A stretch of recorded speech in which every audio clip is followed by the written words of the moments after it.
Welcome to Happy Talks with Dr. Alice and Donovan. Dr. Alice Fong is a holistic naturopathic doctor and founder of Amor de Soi Wellness. And Donovan Jensen is a software engineer and founder of HowToHappy.com. Together, they're out to cause more happiness in the world. Hello, everyone. Welcome to Happy Talks. My name is Dr. Alice. This is my amazing co-host, Donovan. And today we are talking about being happy at work. Yes, some of us are, some of us aren't, some of us are some of the times. But I'd be curious, Donovan, where are you at with this idea of being happy at work? How do you feel about this?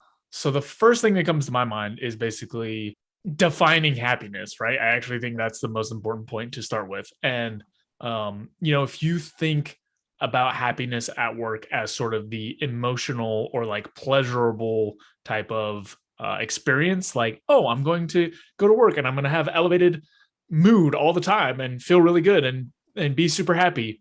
That's a trickier one. To me, I think about tapping into another component of happiness, which is sort of the purpose, right? Purposeful stuff. And you may have to do things that are unpleasant or not pleasurable to produce sort of this sense of meaning. And there's other things that fall into this bucket, right? Like raising kids. It's probably one of those. If you message people while they have kids, generally their report of happiness is lower than people who don't have kids, but people choose to do this kind of stuff all the time. So it feeds into this other piece, which is purpose or meaning. To me, that still falls under the umbrella of happiness. It may not for other people, but I think this definition is super important because it's sort of the baseline of where to start for me anyway, is if you want to be happy at work, you have to sort of fit your work into this purpose architecture. And you might be able to, and we'll probably talk about this too, you might be able to get some of this like pleasurable, enjoyable moments out of it, and have that kind of elevated mood as well. But to consistently have that in something that's work, I don't think is very common. All right, I'm curious what your thoughts are. I'd concur with that idea that to have the expectation that you're 100% happy or even 90% happy all the time and fulfilled and joyous, I don't know if that's realistic. Even though I feel fortunate in that, with my work as a naturopathic doctor, it is very fulfilling work when I'm actually working with patients and helping them heal. That's very satisfying, but that's just actually a very small percentage of my job when of being an entrepreneur and a business owner. And there's all this like back end stuff and all these admin things and things I just dread doing or just kind of like don't get excited about, whether it's like bookkeeping or marketing, having to deal with social media all the time, like all this promotional work and all these things that don't get me as excited, and learning to navigate like those things that are not the most satisfying, fulfilling parts of my job, but it is a necessary part of my job for my business to keep running.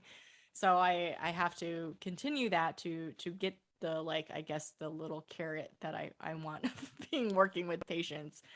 But I think like taking a step back though, how I kind of am able to endure those less fun, more tedious things to do as part of the business is just to kind of step back and look at my purpose, like you were just mentioning, like what is my purpose, even though this isn't necessarily fun stuff for me to do, stepping back, zooming out and thinking about like, okay, why is this important for me to do?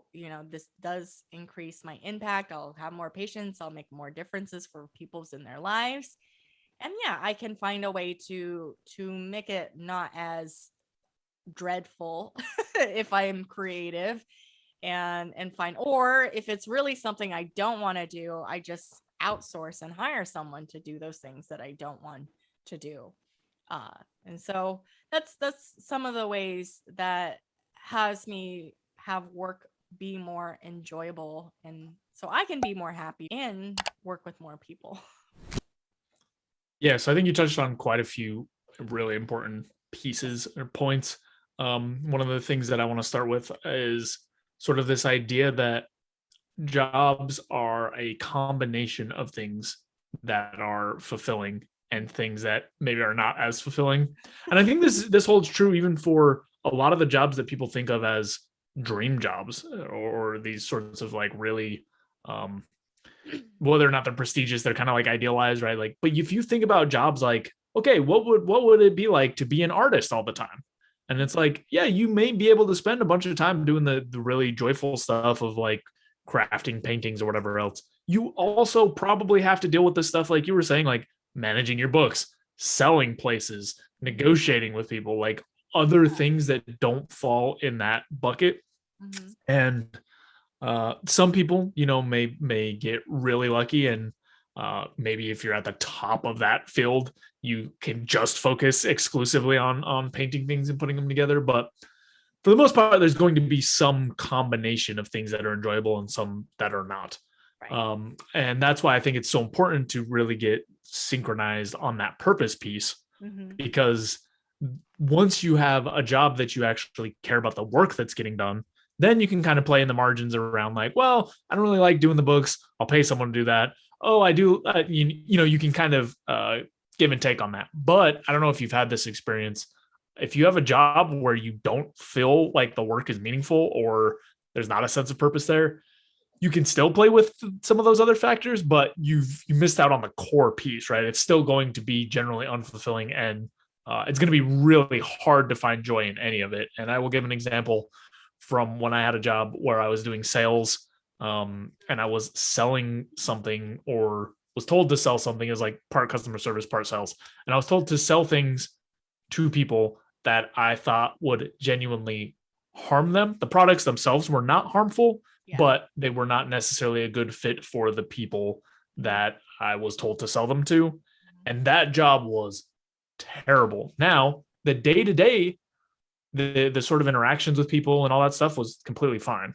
Yeah. But because that purpose piece was so misaligned, that job, like I would leave every day feeling gross, feeling like I had not used my time wisely, feeling like potentially I had caused other people harm. And while it was something that helped me gain some skills, and that's the only way that I was able to do it for the very short period of time I did. I think I was in that job for 3 months, somewhere between 3 and 6 months.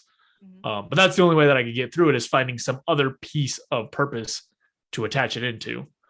But anyway, to go back to the higher point, I think most jobs are going to be some combination of, oh, wow, this is stuff that's enjoyable and makes me happy in the emotional sense and the high end positivity sense, and a bunch of tasks that are more along the lines of, someone has to do this. This has to get done because it's work. And I think there's a fundamental tension between work and happiness of the emotional kind, because work is effortful, and in general, high effort activities are not that pleasurable.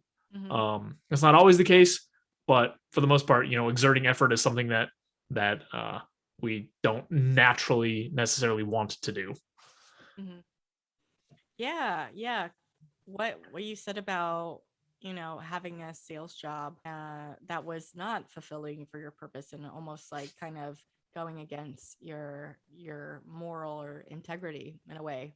I can see that would be eating you up inside. And I think some people, like, I had that impression about sales for a while, just like I don't like selling. Even though I'm a business owner, I realize I have to figure out how to sell as a business owner. It's part of business.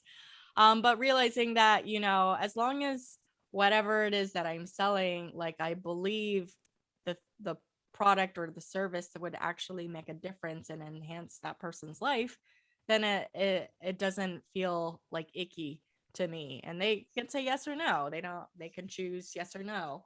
And I've discovered that, like, although just going from my own personal experience with like I've had so many jobs and odd jobs throughout my life, including in sales, and I've done massage therapy. I was just making this comparison the other day of like how sales feels, and you had touched on like the emotional state of of happiness and tuning into that, which I think is also really important. But kind of going back to my point of how I was describing to my partner of like both business and sales, they kind of go hand in hand to some degree. It feels like an emotional roller coaster because my income is not very like consistent week by. It's like I can put in X amount of hours, it doesn't mean X amount of dollars. But it's like I had these incredible months in July and August for my business, and then the next 2 months were like terrible, just like up and down, and then it's this roller coaster, which is almost tiring and frustrating sometimes to be on it. And I was telling him about how like other jobs I've worked as a massage therapist before in many different spas and hotel settings, and I remember it's very stable and not a very exciting job, but it was a stress-free job because it's like you go in, you do your job, and you leave, and you're done with work. And that was nice. And it wasn't really stressful work. You're helping other people relax and de-stress. And I don't have to like think that hard. I just do what I know to do, but it's just kind of like repetitive and yeah, not very exciting, but in a way that was kind of like a nice balance to and it I don't it's kind of hard to say because I would say I was happy with those types of jobs, but it didn't produce the highs of like sales and business ownership. So it's like a steady state of emotion versus like this up and down. And I'm debating with myself on whether or not I like one more than the other. And I don't even know if I have an answer. I kind of like both. And sometimes I like to have both types of jobs so I can have the stability of one versus the roller coaster of the other in a way. Does that make sense? Yeah, I think so. I think basically there are different, how will I put this, sort of reward patterns Yeah. in different jobs, and they may or may not lend themselves to people's sort of natural baseline. It sounds like you're somewhere in the middle where you're like, well, I kind of like this sometimes, and I kind of like this other times. Yeah. I know there are other people who value stability as like their highest value, and so Yeah. that the experience that you had of sort of that like roller coaster, some good months, some bad months would break them, right? Like emotionally just Yeah, it's ruin just like, them. yeah.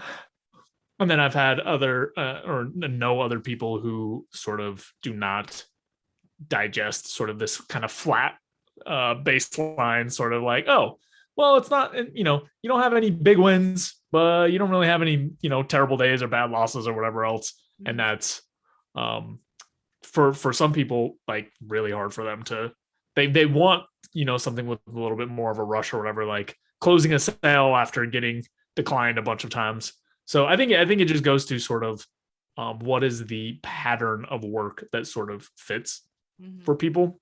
Mhm.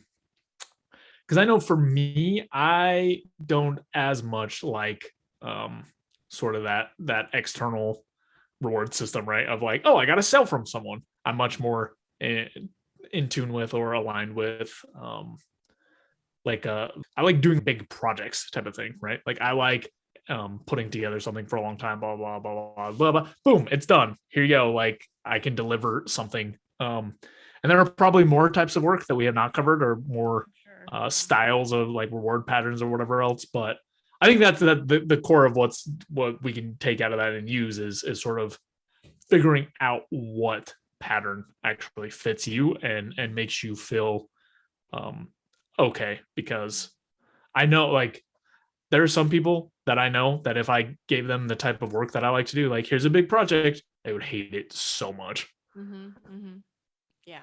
Yeah. And I did do that. Like my partner has one of those types of jobs where there's just like projects and it's stable and it's steady and he gets a steady paycheck. But at the same time, I get a sense from him that he doesn't always enjoy his work all the time. Don't tell his boss that, but I don't know. I think they would probably suspect that's how a lot of their employees feel in these types of jobs. But one of the things I've heard is to just like reflect on not just your purpose in that role, in that job, but like what's the company's purpose, and maybe Hmm. that gives you a little more satisfaction of knowing like what is this project that's contributing to a bigger project, which is contributing to the goal and the purpose of the company. Like what are they trying to accomplish, and how are you like a contributor to that process by doing your part in that. And I think um I've told him to focus on that, and he says that helps to some degree, is to just think of like, oh, how is this making a difference in people's lives, versus like, how do you feel about this boring task that you have to do, kind of a thing. I think that gives you a better sense of fulfillment and purpose, and hopefully not feel so like bleh about work all the time, and more excited. Mhm. Yeah, that's definitely one of the pathways that I've seen success with is going from, oh wow, I have to, go through all of the things that I've sold and bought in the last year to do accounting for my stuff. Wow, that sounds fun. Like changing from sort of that attitude Yeah. of being task focused to going like, okay, so as a result of all the stuff that I've done this year to like account for it and to make sure that my projects are running smoothly or whatever, I need to go in and tune these things up. And it seems like a really small adjustment, but yeah, focusing more on sort of the higher level mission or outcome or how that task, because the task has to have some sort of value. And if it Right. doesn't, then maybe you should try to see why you're doing it. Right. But for the most part, you're not doing tasks with no meaning, Mhm. and there's a reason they have to be done. So following that reason a couple layers can be really helpful for tuning into purpose. Mhm. Another thing, sort of a parallel path that I've found a lot of mileage out of, is instead of looking at particular tasks as tasks that just have to get done, looking at them as particular skills or ways to build skills.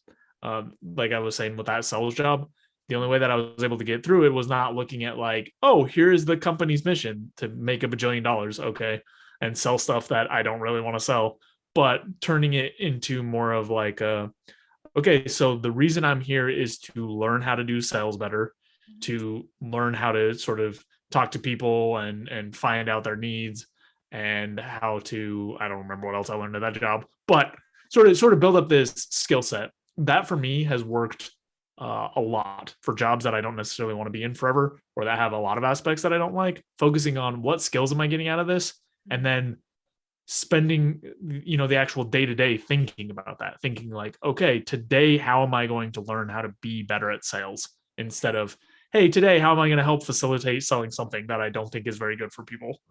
Yeah. Oh, I could relate to that a lot in sales, because it's it's part of the job to get a lot of rejection and no's, and that can be a little disheartening when you get a string of no's. But like my one of my motivations is to, yeah, get better at sales, and to develop that skill set. So I can resonate with that a lot, because if you get a lot of no's, it's disheartening. And if you don't get better at that, like, if you only sell like one to every 20 people, it's like maybe your next goal is like, okay, let's try to shoot for 1 out of 10 people. Um, if that if you can achieve that. So it's like, what can I do? How can I be more efficient in my sales, like, and kind of evaluate my own performance, or if there's someone evaluating your performance, or a coach that you're working with to evaluate your performance. Yeah, it is value. Sales is a valuable skill, and if you can be good at sales, and you will never go hungry, is what I hear. Because it's like, yeah, there's so many things to sell in the world, and of course naturally you could probably eventually find something that you can align with, for something meaningful and purposeful, for that can benefit people and people's lives. But you have to be willing to go through that, the rejection. And I think that kind of reminds me of another point I wanted to make, of like, it is important to some degree to have wins. I think in whatever type of, whether it's like completing a project or getting a sale, whatever that might be, of just being able to have, and you have to kind of decide for yourself, like, how frequently do I need a win at work for me to not like hate myself in my job? Kind of a thing. Like, what's that threshold? And let's try to get above that threshold. And what would be that threshold to even thrive and really love my job versus just like my job and be happy at work? Because if it was just like, if I was just making one sale a year, that would feel pretty terrible. Not very like exciting and kind of get me in a rut and not really thrilled to keep going at that type of job. But if it was like once a week, then I'd be like, oh yeah, that seems exciting. Or like one a day, I'd be like, yeah, I love my job. If I got a sale every day, that would be like, yeah, this is awesome. If you're getting more frequent wins. So it's like determining, okay, how many wins do I really need, or projects to complete, or pats on the back from my manager, whatever that might be, to feel like happy and satisfied. And I know that's kind of like external, but it can be like you can control some of that internally if it's like getting better at sales or getting more efficient with your project management or whatever that might be. Yeah. Those are my thoughts. Yeah, I think a lot of jobs have those sorts of metrics built in, right? There's a lot of jobs where it's very clear to see how you're doing and where you can adjust or get coaching or whatever else to keep improving those skills. Mm-hmm. On the flip side, there are also a lot of jobs that don't have anything like that. And introducing something like that for yourself can make a big difference in how you feel about work and sort of a sense of like progress or accomplishment, which for a lot of people is something that is really valuable when it comes to work. Yeah. So if you don't already have that sort of stuff built in, finding something that you can sort of anchor on can be very useful. And that doesn't have to be, a metric necessarily that's directly tied to some sort of output or anything. It's as long as it's something that you find meaningful, even if you're doing something like cleaning and you figure out like, oh, okay, here's the how long it takes me to do this generally. And I'm going to try this and see if it's any faster, right? Just little tiny tweaks and adjustments like that and ways to benchmark things can be useful for making it just gives you a sense of how you're progressing in the direction you're going. Mm-hmm. Yeah, absolutely. I think knowing that you've made progress increases that sense of fulfillment. Although going to your cleaning example, I was just thinking if I were just a cleaner, I feel like it always feels good to enter a clean house. So it's just like knowing that you're gonna make whoever you're cleaning for feel good the next time they enter their environment, whether it's their work or office or their home, whatever that might be. It's just like getting the benefit of helping someone feel good, I think, is another way. And I guess I feel like that with massage. It's like, oh yeah, it feels good because you help someone feel good in some degree. And there's lots of jobs. And I even think of like, even if you were a trash collector, to some degree. I don't know. I don't know what they think or how they manage to stay happy with their job, but that is a valuable service that, I appreciate the trash collector coming by every week to pick up the trash because there's going to be more trash in it. Otherwise my house would be like really gross if it wasn't, and I wouldn't be happy. So he's or she is doing their part in helping us with our environment feel better and happier. So I don't know. Maybe I don't know if this is what a trash collector thinks about, but I would say that may help someone who's in that line of work feel better if they're not really happy with their job, I guess. Yeah. Yeah, I think it goes back to that piece of just connecting your job to what the purpose actually is. Yeah. If I was a cleaner, which I would be horrible at, that like probably the worst job for me, but like I would definitely do before and after pictures. Like there's nothing more gratifying to me when something is really gross and dirty and then seeing it clean. I'm generally not the person who helps with that transition just because I don't know why. I don't know why I don't have that skill. We'll not go off on a tangent on that, but it goes back to what we were saying before, which is just kind of like tying your work into something meaningful, right? Like Trash collection, like you were saying, is a job that people could maybe generally easily go like, oh well, like that doesn't seem like a very good job. But the purpose behind, like, I can't imagine how much garbage would be piled up everywhere if no one was hauling. It would be horrible. Like, it would be a horrible hellscape of trash all over the place. Yeah. So stuff, just finding those connections, I think. I get this is sort of related, but not really. But I want to talk about it anyway. Finding ways to just thank people for certain jobs that may not get a lot of praise because you recognize how big of a difference it makes. Yeah. I think can go a long way in just sort of bolstering someone's day or helping them feel happy at work, which I know is not exactly what we're talking about, but it's related enough. I can't tell you how many times I have been in a job that's sort of, like behind closed doors or in the back or not front and center and gotten praise and just felt amazing, or seen it happen or been part of it and just see people light up. So side note PSA, if you see people doing good work on anything, really just giving them some appreciation can really go a long way in brightening their day. Yeah, no, I concur with that because yeah, especially for anyone that's in a leadership type of position and they have someone actually working beneath them. I think especially if you know that job for them isn't like they're thrilled bouncing off the walls about doing, then I think it's even more important to like acknowledge them relatively frequently. I don't know what we recognize, but like enough instead of just like calling them into your office just for when they're not doing things right or where they need to be corrected for whatever they're doing, like actually consistently acknowledge them. And I think that helps people feel more satisfied when they're recognized and valued for the work that they're doing.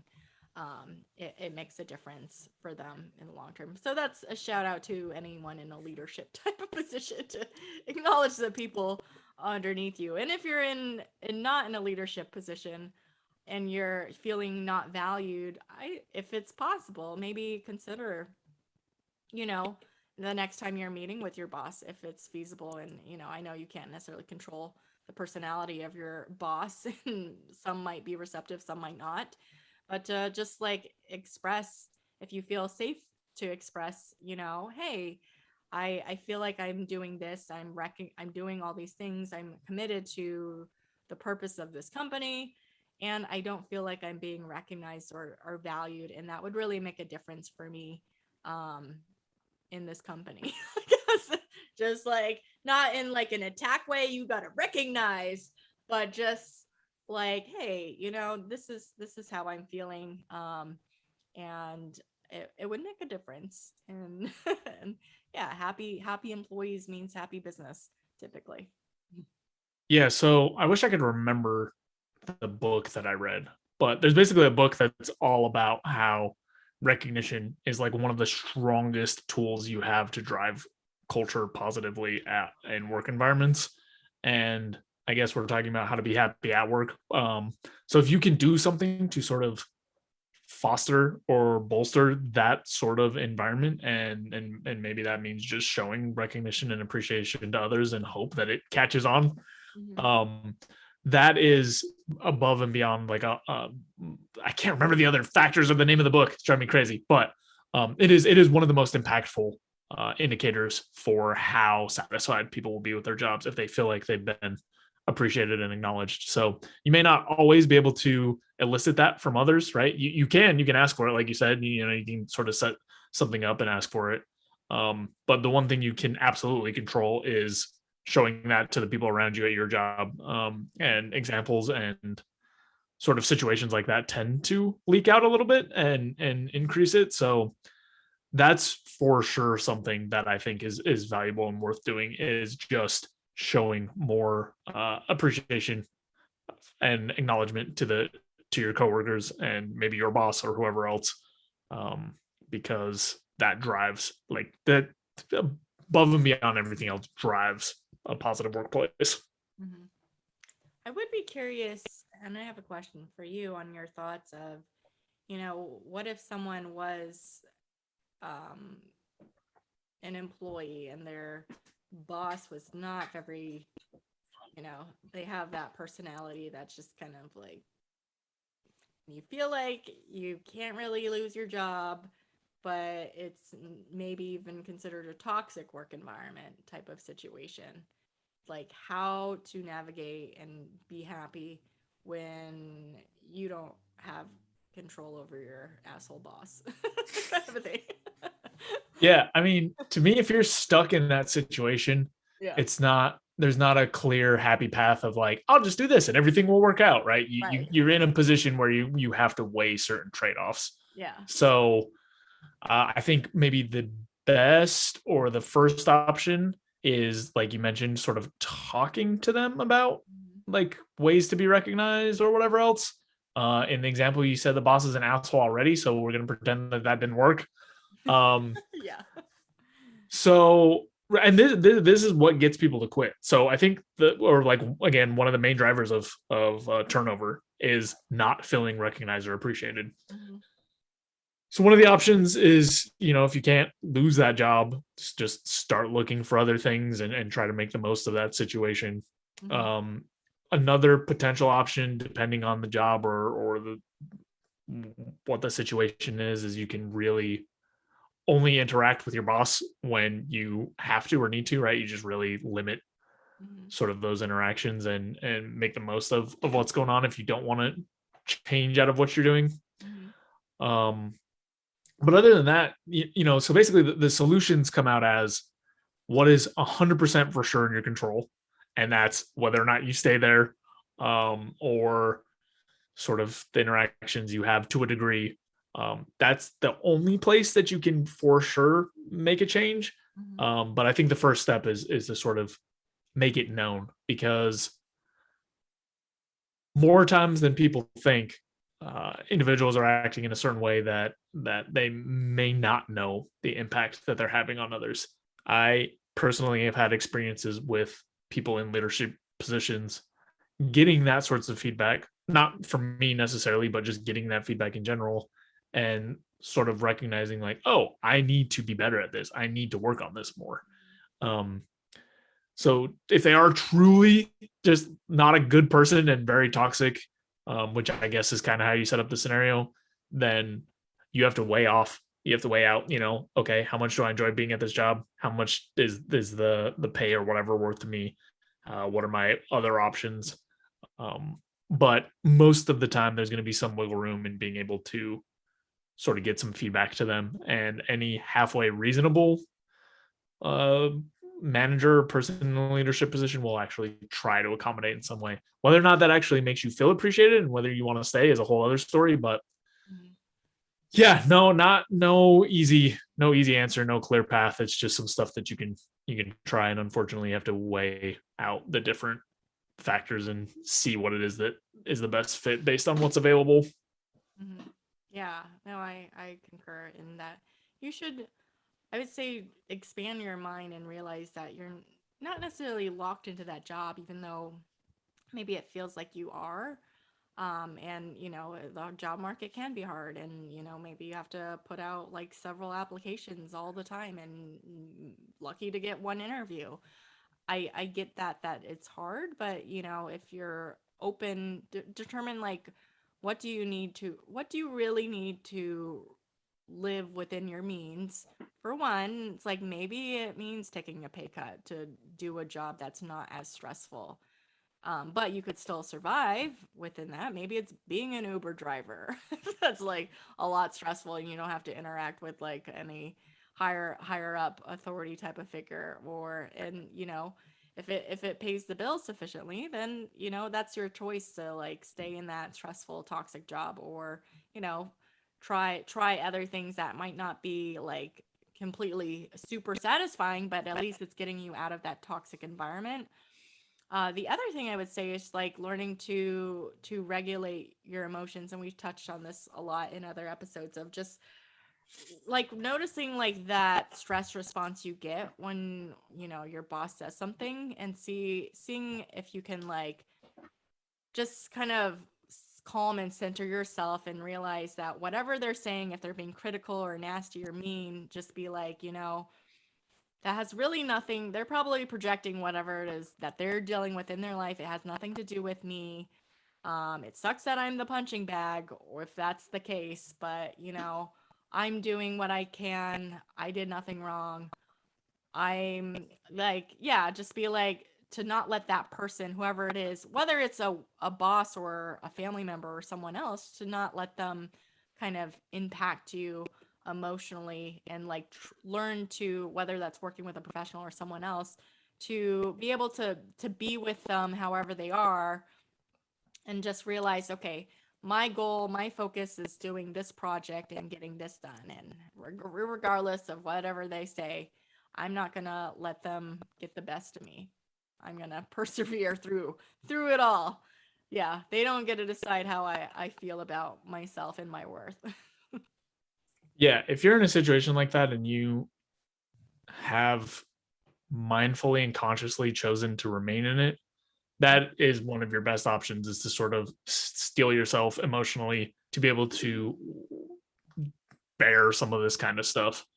On a related note, I actually think it's fairly important, and it might seem tangential, but I don't think it is at all, is really one of the things that can help make you happier at work is knowing exactly what it is that you spend your money on. Like you were saying, like, oh, how much do you really need? Because I feel like the default path for most people is to make more and try to continue making more and also spend more, exactly proportionate to how much more they make.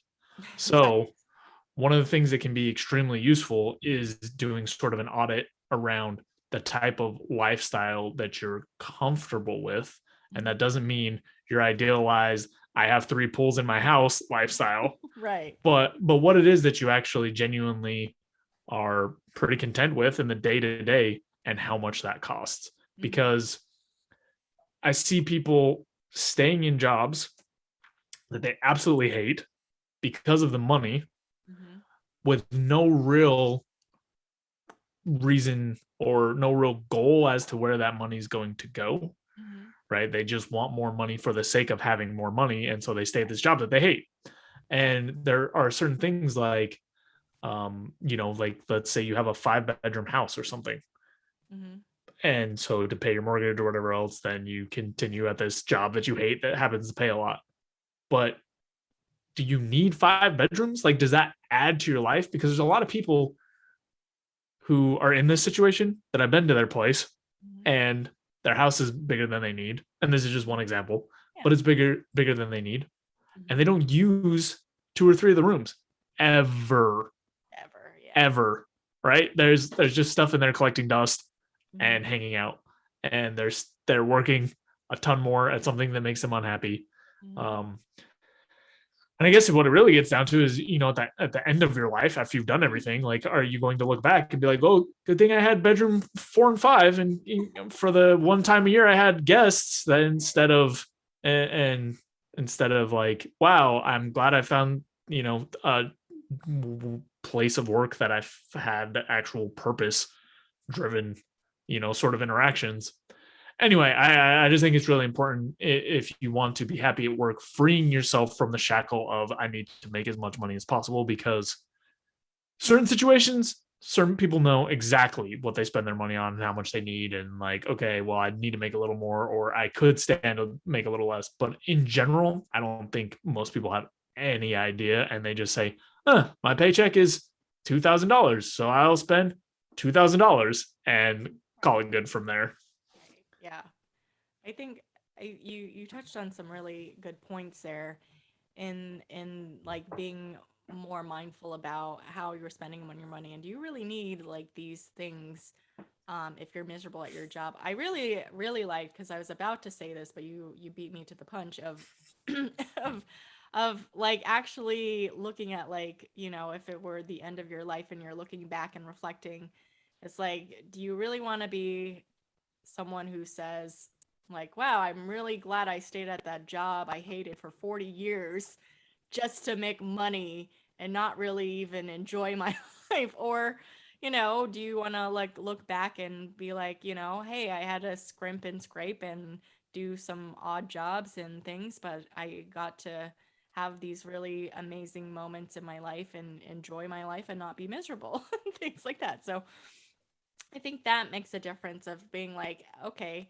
zoom into the future and you're looking back instead of, I think this is the point that I wanted to like extract and elaborate a little more on, is this idea of like, if or when I make like X amount of money, then I'll be happy. This like, if this happens, then I'm doing this to be happy later. I'm working at this miserable job so I can be happy later.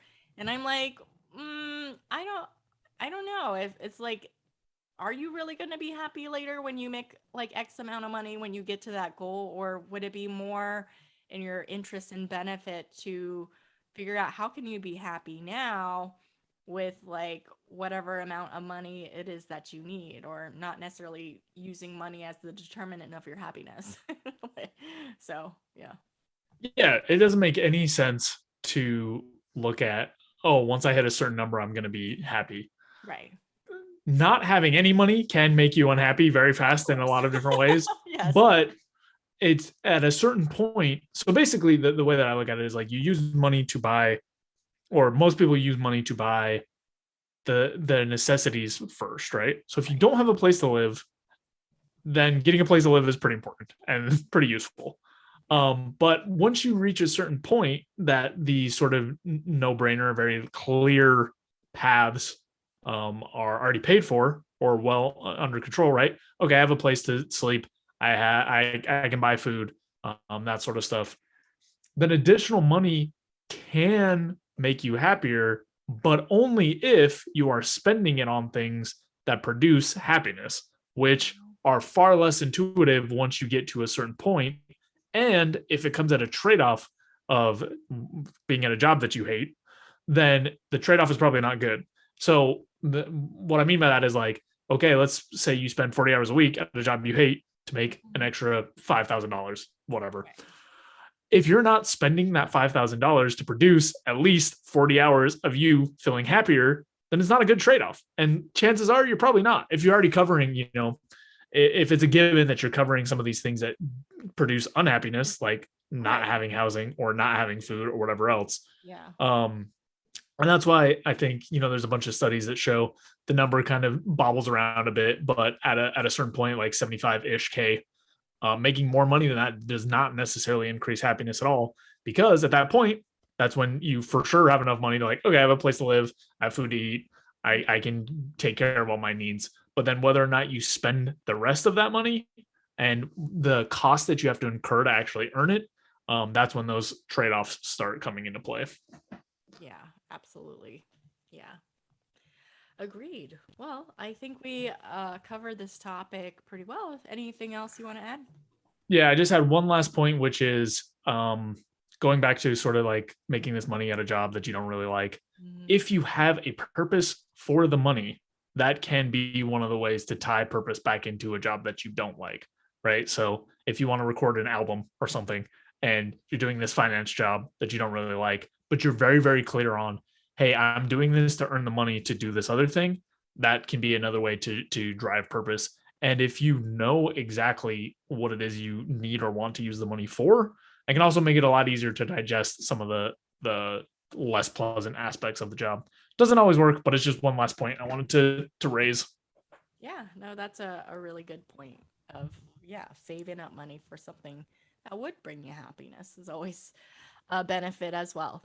Thanks for watching. If you enjoyed the video, please take a second to subscribe, as it really helps out a lot. If you're looking for more content, there's all sorts of information over at howtohappy.com. And if you want something a little bit more condensed and concise, I've also written the book Mindscaping, which is essentially a framework for optimizing happiness. So we'll have the link there as well. And that's all I've got. Thanks again. I'll see you next time.